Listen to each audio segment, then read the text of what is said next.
ইসলাম মান্নান সাহেব জেলখানায় গিয়ে আমাকে প্রথম প্রশ্ন করে, বাবা তোমার তো জামিন হয়ে গিয়েছে, তুমি যদি জেল থেকে বের হয়ে যাও আমার নেতা কর্মীদের পরিবারদের কাছে আমি কি জবাব দেব? আমি আমার বাবাকে প্রশ্ন করলাম যে কি করা যায়। উনি আমাকে জামিন হওয়ার পরও আমার জামিনের কাগজ আটকায় রেখে 12 দিনের মাথায় আমার জামিন হওয়ার পরও আমার জামিনের কাগজ আটকায় রেখে 47 দিন উনি আমাকে জেল খাটিয়েছে। শুধু ওনার নেতা কর্মীদেরকে উনি বের করে তারপরে আমাকে বের করেছে, শুধু নেতা কর্মীর মা পরিবার আত্মীয় স্বজনদের দিকে তাকিয়ে। যেই ব্যক্তি নেতা কর্মীর জন্য জনগণের জন্য সন্তানকে ত্যাগ দিতে পারে, সে কি আপনাদের জন্য করতে পারবেন না কিছু? সে কি পারবেন আপনাদের জন্য কিছু করতে? এটা হচ্ছে জিয়াউর রহমানের, তারেক রহমানের, দেশনেত্রী বেগম খালেদা জিয়ার আদর্শ। সারা বাংলাদেশের অভিভাবক একজনই তারেক রহমান।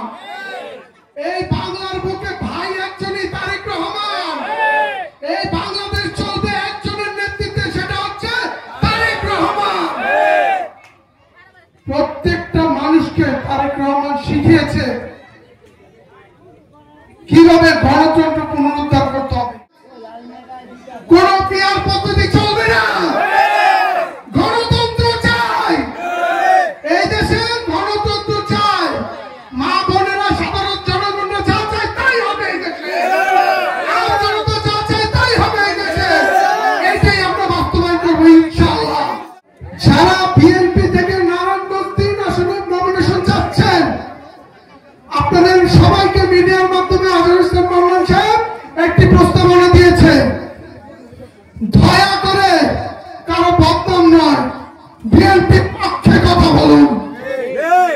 আমরা সবাই আমাদের ভিতরে কোনো ভেদাভেদ নেই। আপনাদেরকে আহ্বান জানিয়েছে মান্নান সাহেব, আসুন এক কাতারে বসে, দরকার হয় আমরা ভোট চাই। যাকে তারেক রহমান নমিনেশন দেবে সেই হবে তারেক শীষের প্রতীক। এই সোনারগাঁয়ের নেতা একজনই, সেটা হচ্ছে তারেক শীষ, তারেক শীষ, তারেক শীষ। ইসলাম কারো একা নয়, ইসলাম আমাদের সবার। একটা পক্ষ, মা আপনাদের কাছে বলে যাই, সবাই শুনবেন, একটা পক্ষ দীর্ঘদিন, মা আপনার মা বোনের আপনি শুনবেন, একটা পক্ষ দীর্ঘদিন বিএনপির উপর ভর করেছিল, বিএনপির উপরে ভর করেছিল। তারা বিভিন্ন জায়গায় লুকিয়ে থাকতো, রাতের আধারে বিএনপিকে বলতো দয়া করে আমাদের ছায়া দিন, আমাদেরকে বাঁচান। 5 তারিখের পরে এরা বিএনপির বিরুদ্ধে ষড়যন্ত্র করে, মসজিদে মসজিদে দিয়ে চেষ্টা করে ইনফ্লুয়েন্স করতে, মানুষদেরকে বুঝাতে যে আমরা সত্য। আর বাবা, আপনারা যদি সত্য হতেন 5 তারিখের আগে কোথায় ছিলেন? 5 তারিখের আগে তো আপনাদের দেখিনি। যেই ব্যক্তিরা বিএনপির উপরে ভর করেছিল তারা তো 18 সালে বিএনপির সাথে ছিল, ছিল না? কেন বিএনপির একা আন্দোলন করতে হলো? আপনারা কোথায় ছিলেন? যেই সোনারগাঁয়ের নেতারা জেল খেটেছে তাদের ভিতর তো আপনাদের কাউকে আমরা পাই না। প্রতিদ্বন্দ্বীরা বিভিন্ন প্রোগ্রামে আমরা মিডিয়ার মাধ্যমে খেয়াল করেছি, ওনারা মান্নান সাহেবের বিরুদ্ধে কথা বলতে চেষ্টা করেন। আমি তাদেরকে আহ্বান জানাবো, প্রত্যেকটা মিডিয়ার মাধ্যমে দয়া করে যারা বিএনপির বিরুদ্ধে ষড়যন্ত্র করছে তাদের বিরুদ্ধে কথা বলুন।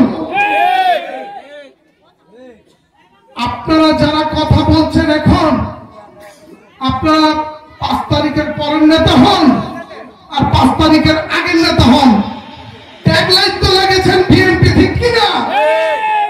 যেহেতু বিএনপির ট্যাগলাইন লাগিয়েছেন, বিএনপির বিরুদ্ধে নয়, বিএনপির পক্ষে কথা বলুন। ষড়যন্ত্র আপনারা প্রশ্রয় দিবেন না।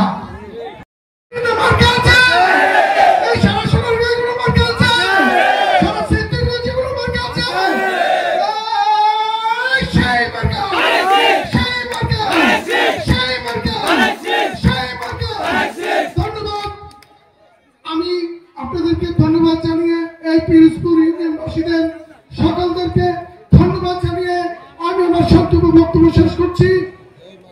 বাংলাদেশ জিন্দাবাদ, বাংলাদেশ জাতীয়তাবাদী যুবদল জিন্দাবাদ, আমাদের সবার অভিভাবক তারেক রহমান জিন্দাবাদ, আমাদের সবার প্রাণের প্রতি ধানের শীষ জিন্দাবাদ জিন্দাবাদ।